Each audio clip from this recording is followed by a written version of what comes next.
RTS Info, Christine Mathey. Les vols militaires d'évacuation de diplomates et de civils hors d'Afghanistan ont repris à Kaboul. La Grande-Bretagne annonce l'évacuation de 3300 citoyens afghans grâce aux militaires britanniques qui s'occupent du pont aérien depuis Kaboul. Des milliers de touristes évacués des pans de forêt méditerranéennes calcinées, des centaines de pompiers luttent sans relâche à terre et dans les airs contre un violent incendie qui ravage l'arrière-pays de Saint-Tropez sur la Côte d'Azur, relativement épargné par les feux qui ont récemment fait rage dans plusieurs pays méditerranéens, de la Turquie au Maroc en passant par la Grèce. La France connaît un de ses plus importants incendies de l'été. Les évacuations ont eu lieu dans l'arrière-pays de Cavalère et de Saint-Tropez dans le Var. Le président français Emmanuel Macron est attendu sur place cet après-midi. Un peu plus à l'ouest, 600 pompiers portugais tentent de venir à bout d'un incendie. Il s'est déclaré hier dans la région touristique de l'Algarve.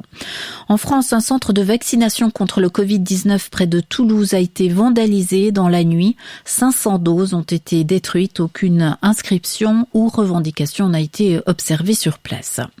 L'administration Biden prévoit de commencer à administrer un rappel vaccinal contre le Covid-19 dès la mi-septembre, dès que l'autorité de santé américaine aura donné son autorisation. Les responsables de la santé américains ont conclu que la majorité de la population devrait recevoir une injection de rappel 8 mois après la fin de la première vaccination. Plus de 80% des lits en soins intensifs sont occupés à Tokyo. Le Premier ministre japonais a prolongé aujourd'hui l'état d'urgence dans la capitale, ainsi que de nouvelles mesures dans 7 préfectures après une nouvelle augmentation des cas de Covid-19 dans l'archipel. L'état d'urgence concerne maintenant près de 60% de la population japonaise.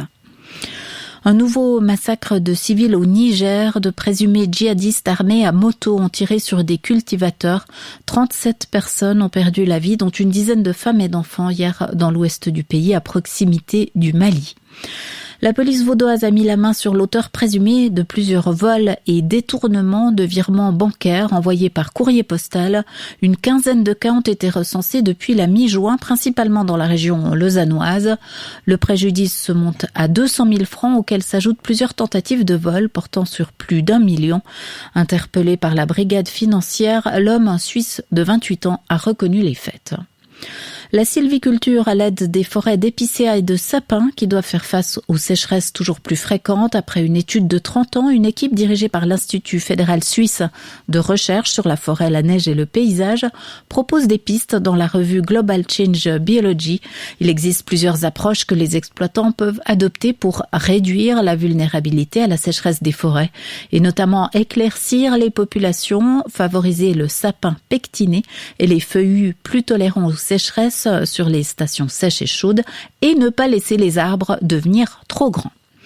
Écrivain jurassien établi à Paris, Bernard Comment est récompensé par les cantons de Berne et du Jura qui lui décernent leur grand prix de littérature pour l'ensemble de son œuvre.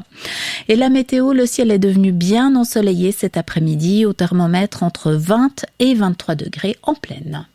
Podcastez l'actualité sur rtsinfo.ch.